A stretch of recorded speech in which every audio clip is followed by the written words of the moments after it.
War is often remembered for the thunder of artillery, the roar of engines, and the clash of armored giants firing across smoke-choked fields. But in World War II, one of the most decisive weapons on the battlefield didn't blast through armor or tear through steel. It whispered, quietly, clearly, and it changed the rhythm of war forever. In early 1943, as the sun beat down on the desert sands of Tunisia, German tank commanders watched something they could not explain. Across the battlefield, American Sherman tanks moved in perfect sync, shifting formations, coordinating flanks, pulling back, pushing forward, all with a level of precision the Germans had never seen. There were no colored flags waving above turrets, no messengers sprinting between vehicles, no signal flares, no visible commands at all. Yet the American armor behaved like a single organism. To the Germans, it looked like chaos shaped into strategy. To the Americans, it was simply the calm voice inside their helmets. Inside every Sherman tank was a piece of engineering the Germans didn't have. An FM radio system that carried orders through the noise of engines, explosions, and sandstorms with clarity no other army could match. The system was called the SCR-508, and for the first time in armored warfare, crews could talk to each other almost instantly. Tank commanders issued orders on the move. Gunners warned other tanks of hidden threats. Platoon leaders coordinated maneuvers with a precision that felt unnatural to their enemies. The desert of Tunisia became the first battleground not just of tanks, but of communication. German tank crews, veterans hardened by years of blitzkrieg, found themselves fighting an enemy that seemed to respond faster, move quicker, and adapt with frightening speed. Their own radios, the aging AM Fuji series, crackled with static, interference, and engine noise. Messages were distorted, delayed, or simply lost. The difference was not subtle, it was revolution. The SCR-508 had been created by engineers like Daniel E. Noble and Henryk Magnuski, who believed that tanks should not just be stronger, they should be connected. Their idea was radical for the time: real-time battlefield communication, stable across long distances, unaffected by movement, weather, or noise. Every American tank became a node in a battlefield network. Every German tank remained an isolated machine. This difference, invisible to the eye but transformative in combat, shaped the very first clashes in North Africa. At the front lines, the American crews were still inexperienced. Some were fresh from training camps. Many had never fired a shot in anger. They faced German veterans who had smashed through Poland, France, and the Soviet Union. On paper, the Americans shouldn't have stood a chance. German tanks could fire farther. They could penetrate thicker armor. Their gunners were faster, their optics more precise, but none of that mattered when the Americans could outcommunicate them. During the fighting at Kasserine Pass, the Germans watched entire formations of Sherman tanks withdraw and regroup with a coordination they could not match. Within minutes, those same formations counterattacked from a new angle. Every movement was deliberate. Every reaction was instant. Every decision was shared across the network of tanks with the speed of a spoken word. The battle revealed something the Germans were not prepared for. The Americans could fight as one. German commanders soon realized their biggest disadvantage wasn't American armor, it wasn't American firepower, it wasn't even American numbers. It was the voices they couldn't hear. That day marked the beginning of a new way of fighting, a way in which the winner would not be the strongest tank, but the most connected one. In the next part of this story, we explore how America built this communication advantage, how German doctrine failed to adapt, and why the battlefield of World War II quietly shifted from steel to signals. By late February 1945, the Toot Sweet Express was operating at peak efficiency. Dozens of trains, each carrying hundreds of tons of cargo, were running daily. The system had become a well-oiled machine, and its impact was felt across the entire Western Front. But the story of the Toot Sweet Express doesn't end there. It continued to evolve, adapt, and respond to the changing conditions of the final months of World War II. As Allied forces continued pushing eastward in early 1945, the demands on the Toot Sweet Express only grew larger. Every mile the soldiers advanced required more fuel, more ammunition, more food, more medical supplies, and more spare parts than ever before. Traditional supply routes, especially truck convoys, were simply too slow and too vulnerable for the intensity of the frontline movement. The Toot Sweet Express became the backbone of the Allied logistics chain. Every day, fully loaded trains would thunder out of Cherbourg, carrying supplies straight off the ships arriving from the United States.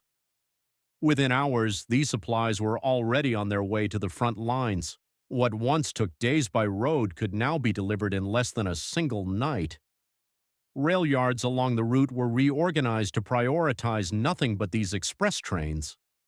Regular civilian traffic was pushed aside. Local freight was delayed. Passenger services were minimized.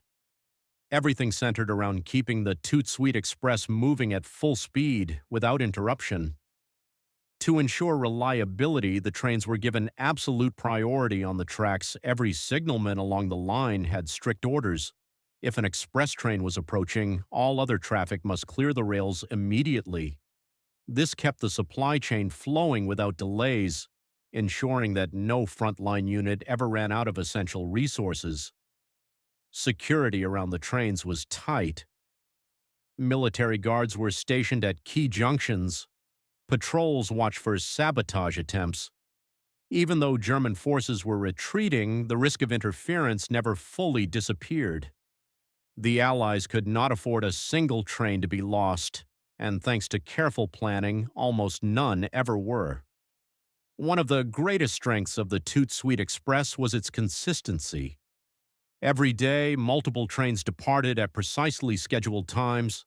They followed strict timetables, and each train carried a specific mix of cargo. Some trains were dedicated almost entirely to fuel, vital for the tanks, trucks, and aircraft that kept the Allied advance moving. Other trains focused on artillery shells, machine gun ammunition, and explosives. Still others brought food, medical kits, winter clothing, and spare vehicle parts. The logistical officers overseeing the system became experts in predicting what each frontline division would need days before those supplies ran out. Using constant reports from the battlefield, they adjusted the loading of each train to match the shifting demands of combat. As battles intensified, trains would carry more ammunition. During rapid advances, fuel became the focus. In freezing conditions, clothing and rations took priority. Because supplies moved so quickly by rail, the Allies gained a powerful advantage. They could sustain attacks even when pushing deep into Germany. German forces, on the other hand, lacked fuel, struggled to move supplies, and often had to abandon heavy equipment simply because they could not transport it. The Toot Sweet Express was more than just a supply train. It was a symbol of Allied efficiency at a time when speed and coordination determined the pace of victory. The system demonstrated that wars are not just won by soldiers on the front lines, but by the vast and complex logistics behind them. As the Allies advanced through Belgium and into the Rhineland, the Toot Sweet Express continued delivering vital cargo at nearly impossible speeds. Engineers worked day and night to repair damaged tracks, rebuild bridges, and secure new rail corridors. Every mile gained by the infantry was quickly followed by the expansion of the rail network behind them. This meant the express trains could always stay close to the action, ensuring that supplies never lagged behind the advancing armies. The efficiency of the system was so impressive that some units near the front began referring to the trains as lifelines of steel. Without them, fuel shortages could have stalled the Allied advance completely. Ammunition shortages might have stopped key offensives. Food shortages could have weakened soldiers at the most critical moments of the war. Instead, the opposite happened. The Allies kept moving faster and faster, pushing deeper into German territory than the Wehrmacht believed possible. In many cases, German forces were outmaneuvered simply because they could not supply their own troops as effectively as the Allies could. As March 1945 began, the Allied push toward the Rhine River intensified, and the Toot Sweet Express shifted into an even higher gear. The Rhine was one of the most important natural barriers in Germany, and crossing it would require enormous amounts of supplies: bridging equipment, fuel for armored units, artillery shells for bombardment, and food for nearly 2 million troops preparing for offensive operations. The Toot Sweet Express became the lifeline of this entire buildup. Every night, long columns of rail cars thundered eastward, carrying everything from pontoon bridge sections to crates of rifle ammunition. Engineers at depots worked around the clock to unload the trains the moment they arrived. Forklifts, cranes, and hundreds of soldiers moved cargo with practiced precision, loading trucks that carried supplies the final miles to the front. At this stage, the American 1st and 3rd Armies were consuming supplies at a staggering rate. A single armored division could burn through over 100,000 gallons of fuel in a single day. During rapid operations, artillery units could fire thousands of shells in a matter of hours. Without the express trains, none of this sustained firepower would have been possible. One of the most fascinating aspects of the Toot Sweet Express was the level of coordination it required. The U.S. Army Transportation Corps worked hand in hand with the French National Railways, British logistical officers, and thousands of civilian workers. Every schedule change, every damaged section of track, and every shift in cargo priority had to be communicated instantly. Radio operators maintained constant contact with trains en route. Command centers tracked each express on large wall maps, marking their exact locations, speeds, and estimated arrival times. If one train fell behind schedule, another could be rerouted to take its place, ensuring that no gap in the supply chain ever occurred. In this period, the Allies also had to deal with one major problem: the destruction left behind by retreating German forces. Bridges were blown, tunnels were collapsed, rail lines were sabotaged. But for every challenge, Allied engineers found a solution. Temporary bridges were erected in record time. Damaged tunnels were bypassed. Tracks were repaired within hours of being hit.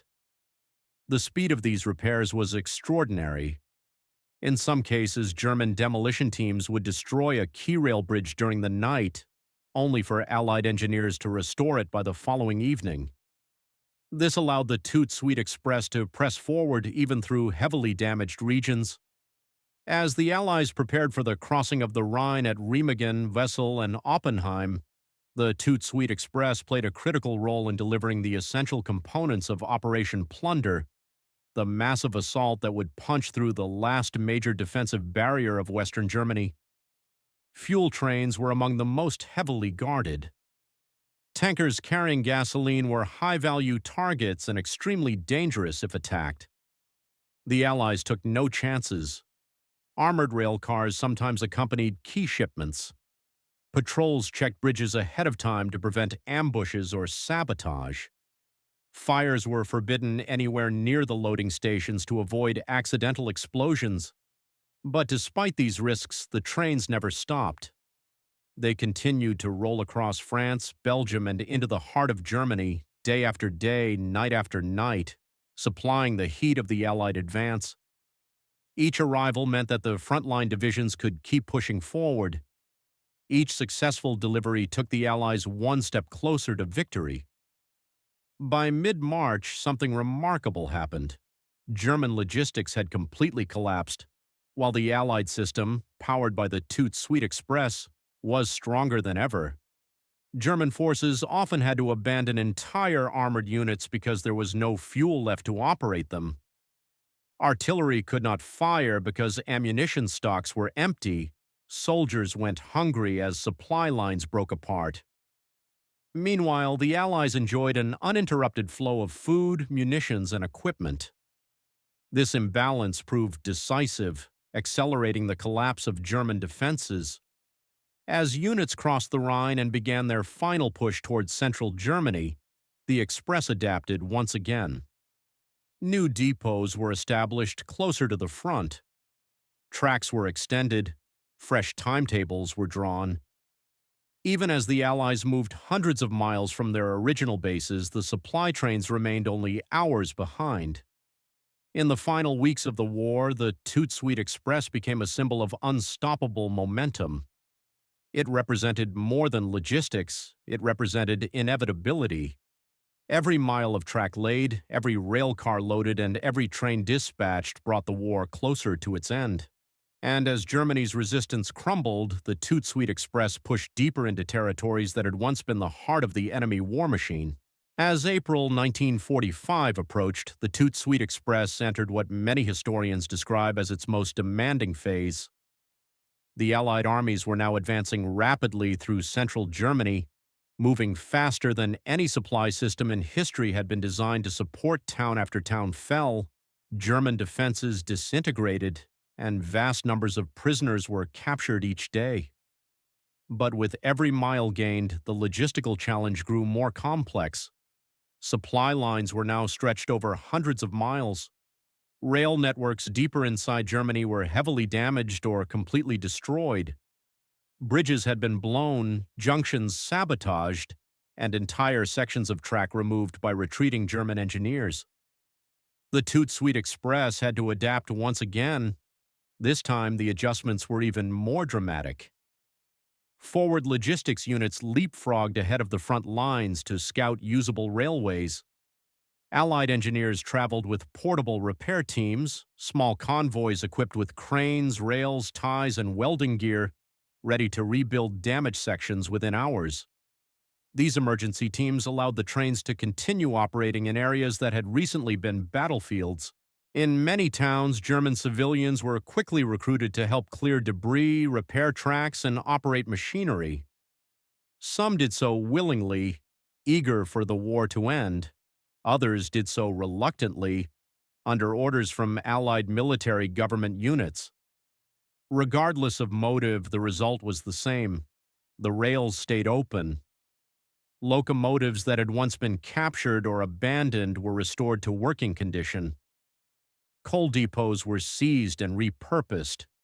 Entire rail yards that had been on the brink of collapse were suddenly brought back to life, humming with activity day and night. And always the Toot Sweet Express kept moving. These trains carried more than fuel and ammunition during the final push. They delivered medical supplies for the wounded, blankets for displaced civilians, and rations for the millions of people caught in the crossfire of collapsing Germany. The humanitarian burden grew enormous. Towns liberated by Allied forces often had no functioning systems, no electricity, no water pumps, and no food stores. Relief supplies delivered by the Express meant survival. At the same time, the trains transported German prisoners of war in the opposite direction. Thousands were moved to temporary camps where they could be processed and fed. The movement of POWs, civilians, and supplies created an immense two-way traffic system that had to be balanced carefully to prevent bottlenecks. The coordination required was staggering. Commanders held daily briefings to update train schedules based on the shifting front. If a bridge was destroyed overnight, entire routes had to be rerouted. If an armored division needed fuel immediately to exploit a breakthrough, a train loaded with gasoline might be given priority over all others. Railway dispatchers worked under immense pressure, knowing that delays could slow the advance or cost lives. Despite these challenges, the system continued to perform with astonishing efficiency. The speed of the advance forced German forces into chaotic retreat. Many German commanders noted in their journals that they could not understand how the Allies were able to resupply themselves so quickly. Some assumed that the Allies had secret supply depots hidden across Germany. Others believed they were using airborne resupply on a massive scale. In truth, the answer was much simpler The Toot Sweet Express. By constantly delivering vast quantities of material, the Allies maintained relentless pressure on the collapsing German war machine. Tanks refueled and rolled on.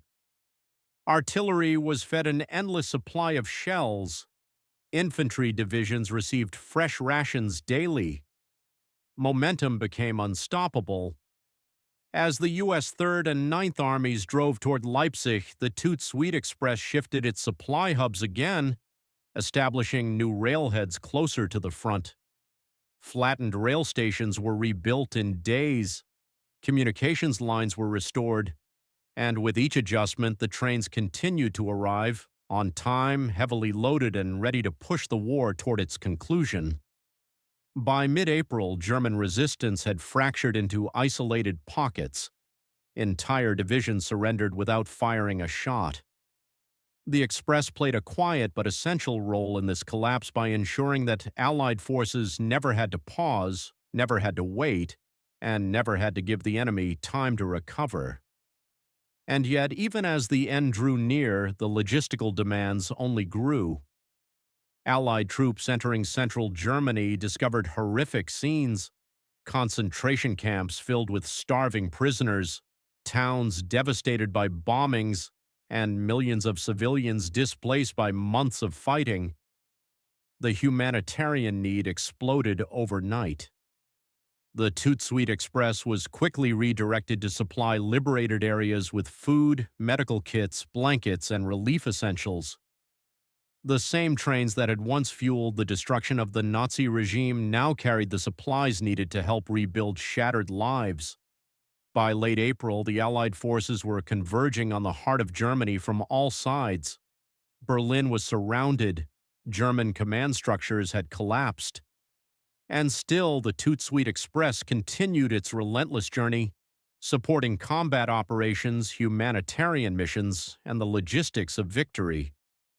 It had become much more than a rail system. It was the engine driving the final chapter of World War II in Europe. And as the Allies prepared for the endgame, the Toot Sweet Express had one final role to play.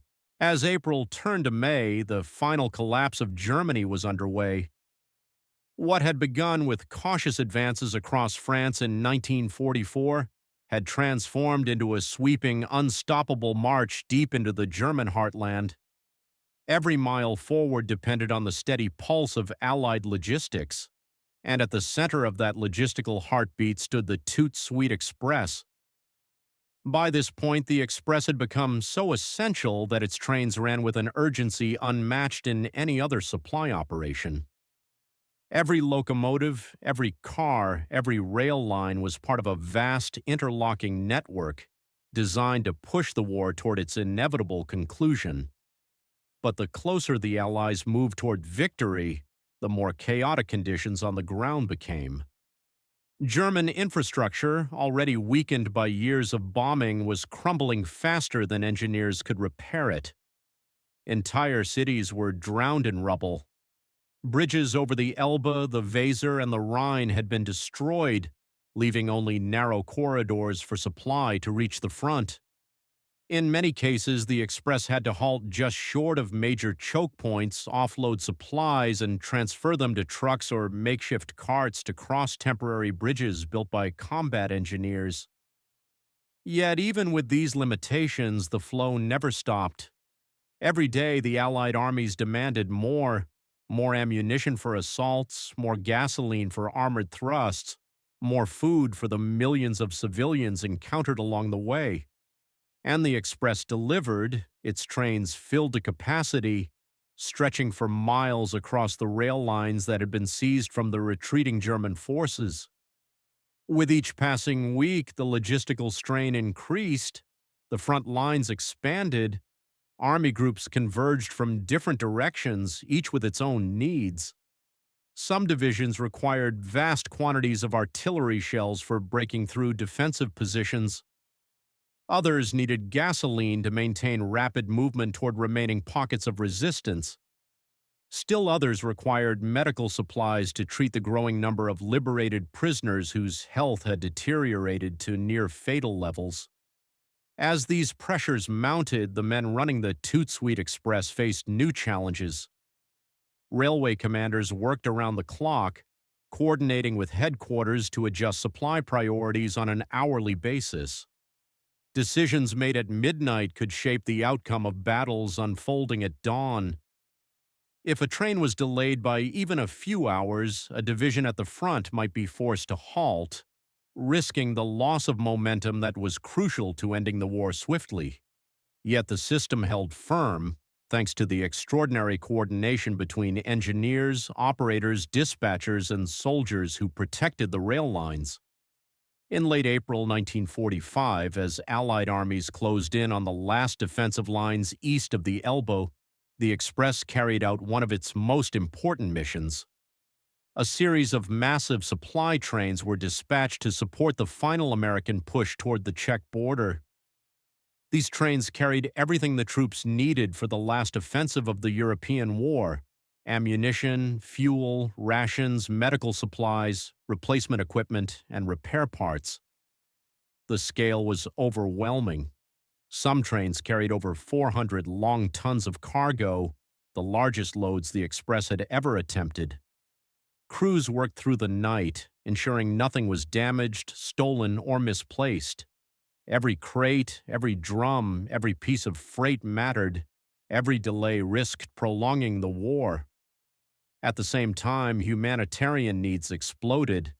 Allied soldiers discovered concentration camps in horrific condition. Survivors, starving, disease-ridden, and barely clinging to life, needed immediate medical care. Once again, the Toot Sweet Express was redirected. Train cars that had once moved artillery shells were now filled with blankets, medical kits, drinking water, and emergency rations. The same system that had fueled the destruction of the Third Reich was now racing to save the people it had oppressed. The railway lines became lifelines, delivering relief supplies faster than any truck convoy could manage. Medical personnel traveled with the trains, ready to provide aid in areas where infrastructure had completely collapsed. Civilians poured into the temporary distribution centers set up along the railways, receiving their first real food in months. As May approached, the final German resistance crumbled. The Allies advanced into Bavaria. American forces met Soviet troops at the Elbe River. The Nazi government fractured, fleeing from one temporary stronghold to another, and the Toot Sweet Express supported every step of this chaotic end. The final days saw some of the most intense logistical activity of the entire war. Train schedules were updated every hour. Traffic was rerouted constantly. Engineers repaired blown bridges overnight. And the Express continued to push deeper into Germany, keeping the Allied forces supplied until the very last guns fell silent. Then, on May 7, 1945, Germany surrendered. The war in Europe was over. But for the Toot Sweet Express, the mission did not end. The trains continued to run, not for battle, but for stabilization. They carried food to starving cities, coal to power stations, tools to rebuild infrastructure, and medical supplies to hospitals struggling to treat the wounded and displaced. They transported former prisoners of war back to temporary camps where they could begin the long process of recovery. The transition from war to peace was massive, and without the Express, it would have been impossible. As the months passed, the system gradually scaled down. Locomotives were returned to French and German railway authorities. Rolling stock was redistributed. Supply lines shifted from military priority to civilian needs. The men who had operated the Express returned home, their work largely unknown and unrecognized. Yet historians now understand the truth. Without the Toot Sweet Express, the rapid Allied advance into Germany would have been impossible. The liberation of Europe would have been slower, harder, and far more costly. The humanitarian aftermath would have been even more devastating. The Express was not just a railway, it was the logistical backbone of final victory. And though its name is often overshadowed by more famous operations, its role remains one of the most important and least understood stories of World War II. As Europe began to rebuild, the legacy of the Toot Sweet Express became clearer with each passing week. The logistical challenges of the post-war months were unlike anything the world had ever seen. Cities lay in ruins, rail yards were destroyed, and millions of displaced people needed food, shelter, and medical care. It was a disaster on a continental scale. Yet the Allied forces, still relying on the infrastructure created during wartime, rose to meet the challenge. Many of the men who had operated the Toot Sweet Express remained in Europe to assist with the monumental task of reconstruction. Their expertise was invaluable. They had mastered the art of coordinating massive shipments under pressure, navigating damaged rail networks, and solving complex transport problems with speed and precision. Now they used those same skills to restore rail services in regions that had been cut off from the world for years. With every repaired station, every reopened line, and every delivered shipment of food or raw materials, the Express helped lay the foundation for Europe's future. But the deeper impact of the Toot Sweet Express was not just in the supplies it delivered, it was in the lessons it taught. Before World War II, many military leaders underestimated the importance of logistics. Battles were won with guns, tanks, and soldiers, they believed, not with railroad timetables or cargo schedules. But the war proved otherwise. The armies that advanced the fastest were the ones with the strongest supply networks. The armies that held the longest were the ones with uninterrupted access to fuel, ammunition, and food. The Toot Sweet Express became a symbol of this truth. It showed that speed, organization, and innovation could matter just as much as firepower. It showed that a well-functioning supply system could change the outcome of a campaign, and it demonstrated that railroads, often taken for granted, could become the difference between victory and defeat. These lessons shaped military strategy for decades to come. Modern armed forces study the Express as a blueprint for how to move vast quantities of supplies in short amounts of time. Its structure influenced Cold War planning, where rapid mobilization and logistical readiness became essential components of defense strategy. Even today, military logistics officers reference the methods developed by the Allies in 1944 and 1945, many of which were perfected by the Toot Sweet Express. But to fully understand the significance of the Express, one must look back to the moments when its contribution mattered most, moments when the war still hung in the balance. One such moment came during the Battle of the Bulge. In December 1944, German forces launched a surprise attack through the Ardennes, pushing back the American lines and creating a massive bulge in the front. Supplies were strained, roads were choked with snow and mud, fuel was running low, and the harsh winter made truck convoys nearly impossible to maintain. Months before the Toot Sweet Express officially began, the idea behind it was already forming. The Allies recognized the need for a dependable, weather-resistant supply system that could support military operations in any conditions. The experience of the bulge became a driving force behind the establishment of the Express in early 1945. By the time it was fully operational, the Express embodied the lessons learned from that crisis. It was fast, resilient, and structured to survive interruptions. Even if roads were blocked or weather was brutal, the trains could still move. Snow could slow the trucks, but it could not stop the locomotives. Fog could disrupt airdrops, but it could not silence the rail lines. This reliability proved crucial during the final advance into Germany. As Allied forces crossed the Rhine River and spread across western Germany, the distance between supply bases and the front line stretched rapidly. Truck convoys could not keep up with the pace. The Express filled the gap, pushing thousands of tons of supplies directly toward the forward depots from which the fighting divisions drew their daily needs.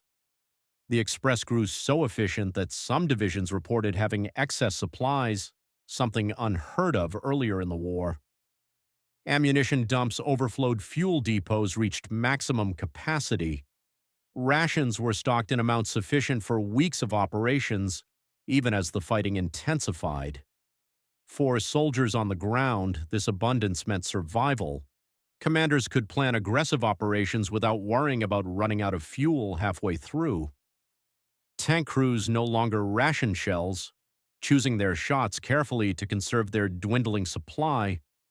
Infantry units received fresh food, warm clothing, and medical equipment that allowed them to maintain strength during the harsh final months of combat. Each soldier at the front might never have heard the words "Toot Sweet Express," but every one of them benefited from its existence. As American forces approached Munich, Nuremberg, and the Czech border regions, the Express shifted gears once again. It began transporting more than just supplies, it also moved troops. Entire regiments were relocated by rail to reinforce critical sectors or to secure newly captured towns. This flexibility gave Allied commanders an unmatched level of mobility, allowing them to respond quickly to battlefield developments. At the same time, German resistance, though weakened, still posed a threat. Rail sabotage remained a danger, bridges continued to be targets for last-minute demolitions, stray artillery fire and retreating units could still disrupt the lines. But the Express adapted. Engineers traveled with each train, ready to jump out and repair track damage in minutes. Security escorts guarded vulnerable sections. Alternative routes were built, sometimes overnight, to bypass destroyed infrastructure. Even during the final chaos of collapsing German defenses, the trains kept running, and then came the missions that no one would ever forget. In April 1945, Allied soldiers liberated a series of concentration camps, uncovering the horrors of the Holocaust. Tens of thousands of survivors needed immediate assistance. Many were too weak to walk. Diseases spread in the overcrowded camps. The situation demanded a rapid and massive logistical response. The Toot Sweet Express became the backbone of that response. Train cars once filled with artillery shells now carried medical personnel, doctors, disinfectants, bandages, and crates of food that could be easily digested by starving survivors. Army medics traveled with the trains, ready to treat critical patients as soon as the supplies reached the camps. In some cases, locomotives were even used as makeshift ambulances, transporting the weakest survivors to field hospitals miles away. For many who had endured years of suffering, these trains meant the difference between life and death. As the war ended and the full scale of the humanitarian crisis became clear, the Express continued these missions, bringing stability to regions where civilian infrastructure had entirely collapsed. By mid-1945, the Toot Sweet Express had done more than support an army. It had supported an entire continent. As the war drew to a close in May 1945, the Toot Sweet Express had fulfilled its mission with remarkable efficiency. It had carried countless tons of vital supplies, ensured the mobility of Allied armies, and helped sustain soldiers on the front lines during some of the most intense fighting of World War II. Beyond the battlefield, the Express played a humanitarian role, transporting food, medical supplies, and equipment to liberated towns and displaced civilians, easing suffering and helping rebuild communities shattered by conflict. The success of the Toot Sweet Express, alongside other logistical innovations like the Red Ball Express, demonstrated that wars are not only won by combat and strategy, but by planning, coordination, and the tireless work of those behind the front lines. Its story remains a testament to the ingenuity and dedication of the Allies, proving that the wheels of supply and the tracks of railroads could be just as decisive as tanks and guns. Though it operated largely in the shadows, the Toot Sweet Express left an indelible mark on military history, a reminder that victory depends not only on force, but on foresight, innovation, and the relentless drive to keep armies moving, fueled, and ready for whatever the battlefield demanded. In the end, the Toot Sweet Express was more than a train. It was a lifeline, a marvel of wartime engineering, and a symbol of the unsung heroes whose efforts behind the lines shaped the outcome of the war.